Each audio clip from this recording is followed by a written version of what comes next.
E avô, Cadochico, cu deporte.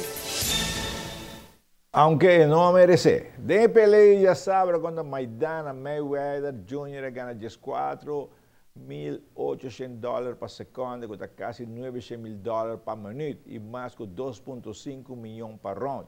E estava a segurar bolsa de $32 milhões para pelea com abaixo de 10 rounds. Pero ela laga hopi de desejar de pelea assim. E muito não por começar a treinar atletismo por 3 anos, cerca do Clube de Atletismo Olimpia.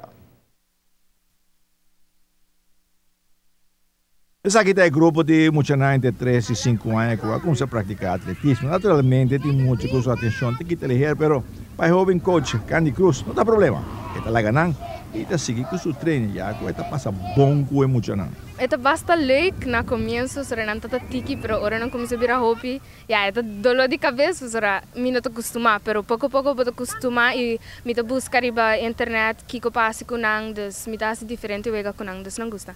Sim, você mira que cada viagem na atenção está aqui, tanto você tem que Avisa? na atenção está aqui, você tem que chamar back? Sim, sim. Nanta que grita, bularan, me tá chamando, pero nanta tende sim, pero tem viagem não, pero me não posso stop training para muita só, dus me tá seguir, pero se não quer, nanta bem. Bota assim, né? For chiquito, que está stretching, sai muito bom. Sim. Isso é importante, me tô pensando na professora, se você não stretch, algo pode passar, então, não te compreende assim. Não te gosta. Não lembro, ela ganha move pouco também, não? Me tá lá ganhando correr, assim, estafeta, tira bala, me tá lá ganhando assim, verspring, coisa não básico de atlético, pero assim não te começa assim. E na coisa gosta de promessa semana aí? Sim, não gosta. Você gosta, tá?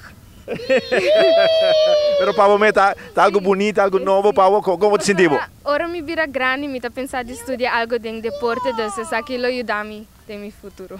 Que bem, Olimpia digo aí quanto trainer mais? Sim. É muito nada divertido, é de parte positiva disso aí.